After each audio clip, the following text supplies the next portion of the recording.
Most of the price increases we've seen were expected and are expected to be temporary. These bottlenecks and price spikes will reduce as our economy continues to heal. I hear Republicans say today that my talking about this strong record shows that I don't understand or that I'm not focused on inflation.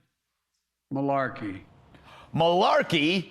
Just like Joe, his promises about inflation didn't age well. Prices rocketing to the highest level in 40 years, increasing a whopping 7% in December from just a year ago.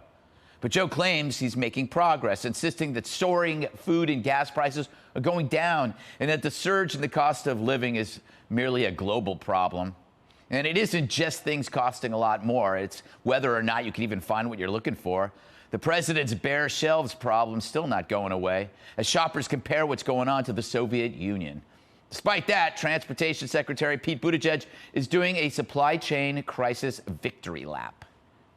One of the reasons why Christmas was not, in fact, canceled is that ports like LA and Long Beach moved record levels of goods, allowing an all-time record high in terms of retail sales this holiday season.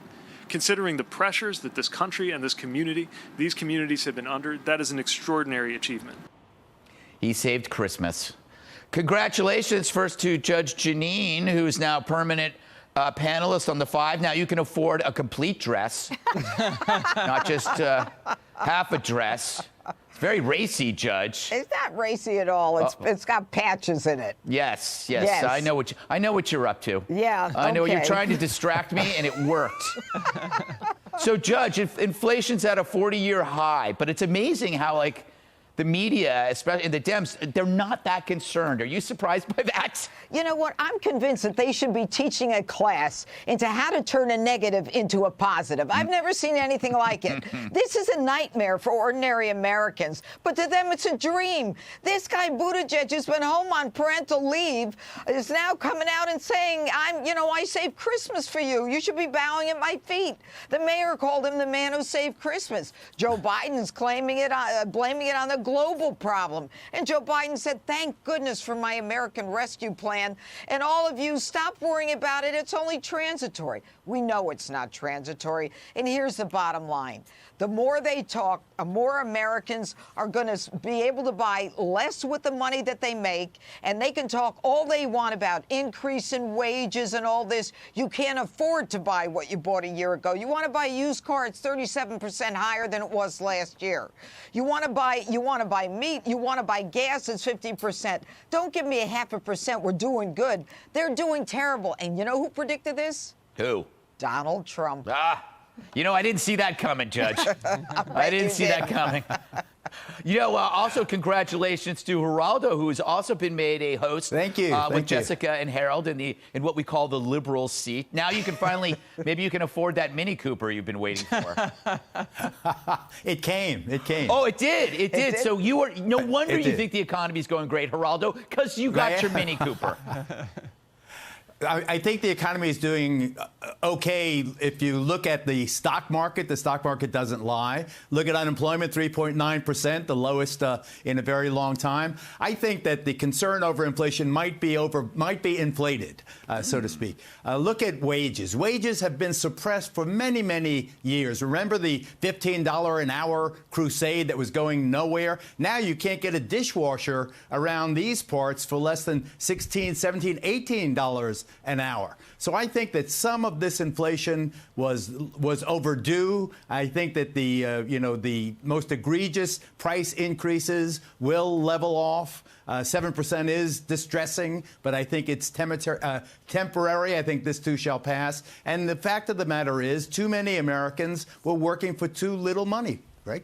This too shall pass. We keep hearing that, but you got to do something to make it pass. You can't just say that as your strategy. Dana, congratulations on absolutely nothing. Thank you. You did not get promoted. You didn't get a job. I know. But that's okay. People are accusing the president of being out of touch, which is ironic because he's so touchy-feely.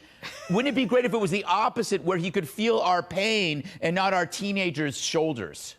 That is a very good thinking there, Greg. Thank you. Obviously, I'm blushing a little bit on behalf of the president. Here's the thing. If it was transitory or it's no big deal, then maybe they wouldn't have the political problem that they have. Did you see the Quinnipiac polls? The president's at 33% approval. Look at some of these other polls. Do you think the economy is getting better, getting worse, or staying about the same? Worse at 54%. This has become a political issue. The other thing is, what did we do in the United States? It might have been different from other places.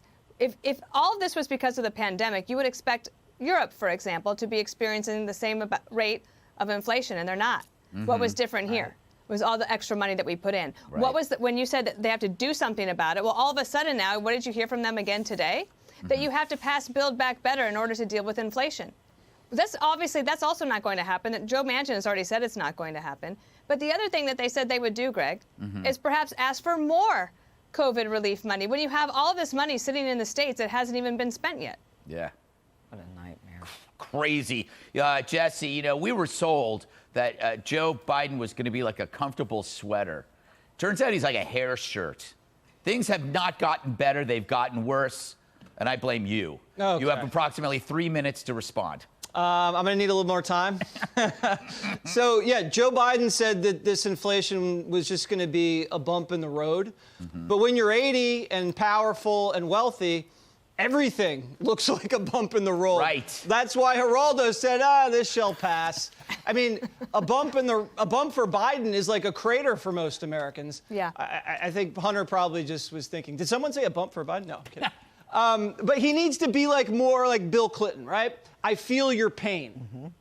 Just your pain. Don't feel everything Clinton felt. But he needs to acknowledge at least a little bit that there is a lot of economic anxiety out there, instead of just cherry picking facts to make this look like the hottest economy of all time. The Fed screwed up. They froze last year. They should have raised rates. Now they're going to have to raise them. But Biden bucks and the COVID relief package, $2 trillion, they basically set off a grease fire in the economy. And that's why you have a dollar that's just been destroyed. And Mayor Pete needs to get back to work. Did he hear what happened to me?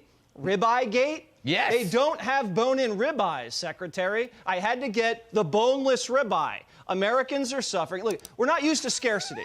You understand that, right? If a person outside this country went to an American supermarket, they wouldn't believe what they saw. You put on a Fitbit and you walk through every aisle in a supermarket, you're doing a half a mile, Gutfeld. Yeah. It's a palace of produce, a mecca of meat. They have tables of cheese through all the eye can see. I'm getting hungry just now talking about it. The only time you ever actually see an empty shelf is when people are stocking up before a hurricane, or when idiots like me buy toilet paper in the first week of a pandemic. We're not used to it. Yeah. No, it's only a Democrat could bring us back to the days of scarcity. Judge, last word to you. Who could have predicted this? I think I said that. That was the last sentence, and I'm glad you came around to me.